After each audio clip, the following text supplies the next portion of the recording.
அஸ்ஸலாமு அலைக்கும் வரஹ்மத்துல்லாஹி வபரகாத்துஹு. அல்ஹம்துலில்லாஹி ரப்பில் ஆலமீன். வஸ்ஸலாத்து வஸ்ஸலாமு அலா சய்யிதினா முஹம்மது வ அலா ஆலிஹி வ அஸ்ஹாபிஹி அஜ்மாயின். அம்மா பஅத். அருமையான ஜெம் டிவி நேயர் பெருமக்களே, உங்கள் மீதும் உலக மக்களாகிய நம் யாவர் மீதும் எல்லாம் அல்ல அல்லாஹுவின் பேரன்பு உண்டாகட்டுமாக. ஆமீன். அருமையான நேயர் பெருமக்களே, இன்றைய இஸ்லாமிய நற்போதனைகளில் நாம் பார்க்கவிருப்பது அல்லாஹுவுக்கு கடன் கொடுப்போர் யார்? அல்லாஹுக்கு நாம் கடன் கொடுக்கணுமா? அல்லாஹுதானே இந்த உலகத்தை படைத்து, இந்த உலகத்தில் கோடான கோடி படைப்பினங்களை படைத்து அனைத்திற்கும் தனது ஹசானாவிலிருந்து ஏராளமான அருள் வளங்களை வழங்கி கொண்டிருக்கிறான். அப்படி இருக்கிற பொழுது அல்லாஹுக்கு கடன் கொடுக்கிறதா? புரியலையே அப்படிங்கிற ஒரு கேள்வி நமக்கு வரலாம். அல்லாஹுவே திருக்குர்ஆனிலே கூறுகிறான், லில்லதீன அஹ்ஸனுல் ஹுஸ்னா வ ஸியாதத்து வ லா யர்ஹகு உஜூஹஹும் கதரு வ லா தில்லா. அல்லாஹு சுப்ஹானஹு தஆலா எவர்கள் நன்மை புரிந்தார்களோ அவர்களுக்கு கூலி நன்மையே, இன்னும் அதிகப்படியான அருளும் அவர்களுக்குத்தான் கிடைக்கிறது என்று அல்லாஹ் இங்கே கூறிவிட்டு இன்னொரு இடத்துல அல்லாஹ் கூறுகிறான், சூரத்துல் பக்ரா 245வது வசனம், அல்லாஹ்விற்கு அழகிய கடன் கொடுப்போர் யாரேனும் உண்டா? அப்படி அல்லாஹ்விற்கு கடன் கொடுத்தால் அல்லாஹ் அதனை பல மடங்குகளாக்கி அவர்களுக்கு திருப்பி கொடுப்பான். அப்படின்னா என்ன அர்த்தம்? அல்லாஹ் ஒரு மனிதனுக்கு நல்ல செல்வத்தை கொடுத்திருக்கிறானா? அல்லாஹ் ஒரு மனிதனுக்கு நல்லதொரு ஞானத்தை கொடுத்திருக்கிறானா? அல்லாஹ் ஒரு மனிதனை உதவி செய்யக்கூடிய இடத்தில் வைத்திருக்கிறானா? அல்லாஹ் கொடுத்ததை அல்லாஹுக்காக வேண்டி நம்ம கொடுக்குறோம் பாருங்களேன்.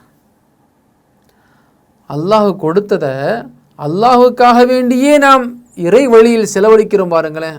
அதைத்தான் அல்லாஹ் சொல்கிறான்.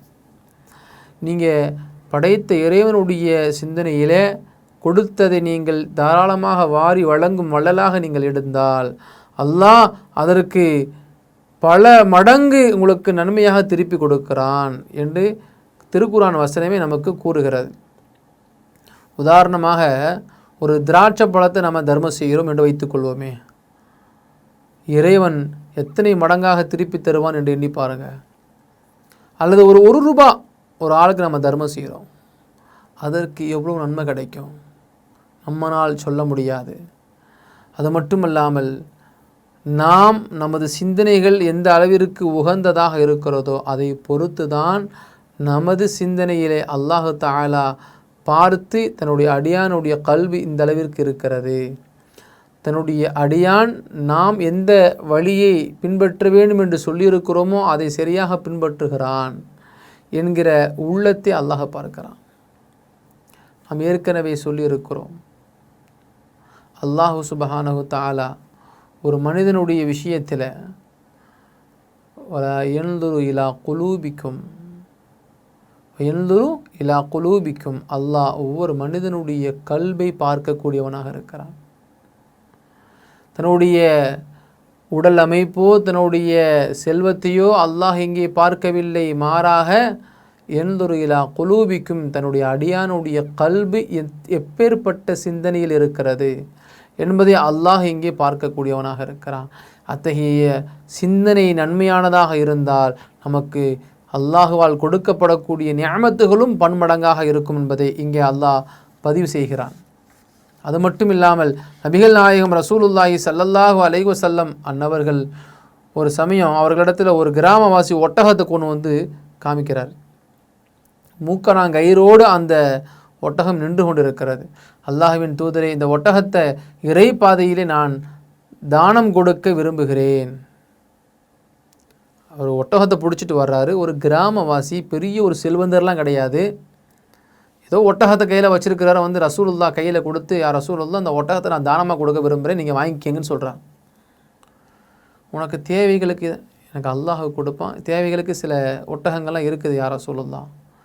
பார்த்தா மிகப்பெரிய வறிய நிலையில் இருக்கக்கூடிய ஒரு ஏழை, அவருக்கு தேவையாகக்கூடிய ஒரு நிலைதான் இருக்கிறது. இருந்தாலும் கூட அவருடைய உள்ளம் தாராள குணமாக இருக்கிறது. அல்லாஹ் சொல்லியிருக்கிறானே, அல்லாஹ்விற்காக வேண்டி யார் கடன் கொடுக்கிறார்களோ, கடன் என்கிற விஷயம் என்னவென்று சொன்னால் அல்லாஹ்வுக்காக வேண்டி யார் கொடுக்கிறார்களோ அதற்குண்டான பிரதிபலனை நீங்கள் பன்மடங்காக பெற்றுக்கொள்ளுங்கள் என்று திருக்குர்ஆன் கூறியிருக்கிறது. ஆகையினால் யா ரசூலல்லாஹ், என்னுடைய ஒட்டகத்தை நீங்கள் பெற்றுக்கொள்ளுங்கள் என்று கூறிய பொழுது நபிகள் நாயகம் ஸல்லல்லாஹு அலைஹி வஸல்லம் அவர்கள் அதற்கு அடுத்து கூறுகிறார்கள், இந்த ஒரு ஒட்டகத்திற்கு பகரமாக சுவனத்தில் 700 ஒட்டகங்களை இறைவன் உனக்கு தருவான். அதுவும் அந்த ஒட்டகங்கள் எப்படி இருக்கு தெரியுமா? நீ மூக்கனாங்கயிரோடு எப்படி கொடுக்கிறாயோ அதே போன்று மூக்கனாங்கயிரோடு அந்த ஒட்டகங்களை நீ பெறுவாய் என்று நபிகள் நாயகம் ஸல்லல்லாஹு அலைஹி வஸல்லம் அன்னவர்கள் கூறிய உடனே அந்த கிராமவாசி ஆச்சரியப்படுகிறார். யா ரசூலல்லாஹ், நான் கொடுப்பது ஒரு ஒட்டகம் தானே, இந்த ஒரு ஒட்டகத்தை தானே நான் பைத்துல் மாலுக்காக வேண்டி கொடுக்கிறேன், எனக்கு 700 ஒட்டகம் கிடைக்குமா என்று சொல்கிற பொழுது நபிகள் நாயகம் ஸல்லல்லாஹு அலைஹி வஸல்லம் அவர்கள் சொல்வார்கள், உன்னுடைய தாராள குணம், உன்னுடைய நற்சிந்தனை, அல்லாஹ் எப்பேற்பட்ட ஒரு நிலையில் ஒரு மனிதன் இருக்க வேண்டும் என்று கூறியிருக்கிறானோ அதை விடவும் உன்னுடைய சிந்தனை தாராளமான குணம் படைத்தவனாக இருக்கிறாய். படைத்த இறைவனுக்காக வேண்டி வாரி வழங்க வேண்டும் என்ற சிந்தனையில் இருக்கிறாய். ஆகையினால அல்லாஹ் கொடுக்கக்கூடிய வெகுமதி ஒரு ஒட்டகத்திற்கு 700 ஒட்டகத்தை அல்லாஹ் நாளை சுவர்க்கத்திலே உனக்கு கொடுப்பான். அப்படின்னா நன்மையை நம்ம சொல்ல முடியுமா? நன்மையை எண்ண முடியுமா? யோசித்து பாருங்கள். அருமையான பெருமக்களே, அத்தகைய நற்சிந்தனையாளர்களாக நாம் இருக்கிற பொழுது அல்லாஹ் நமக்கு வாரி வாரி வழங்குகிறான். பொருள் இறைக்கிற கிணறு தான் ஊருன்னு சொல்லுவாங்க பாருங்களேன், அதுபோல் நமக்கு அல்லாஹ் கொடுத்தா நாம் செலவழிக்கணும். அல்லாஹ் நமக்கு கொடுத்து கொண்டே இருப்பான். அல்லாஹ் கொடுத்திருக்கக்கூடிய பொருளாதாரத்தை நல்வழிகளில் செலவழித்து எந்த விதமான நஷ்டமும் இல்லாமல் நல்வாழ்வை பெறுவோம். அல்லாஹ் அதற்கு உதவி செய்வானாக. அஸ்ஸலாமு அலைக்கும் வரஹ்மத்துல்லாஹி வபரகாத்துஹு. இன்ஷா அல்லாஹ் மீண்டும் நாளை சந்திப்போம்.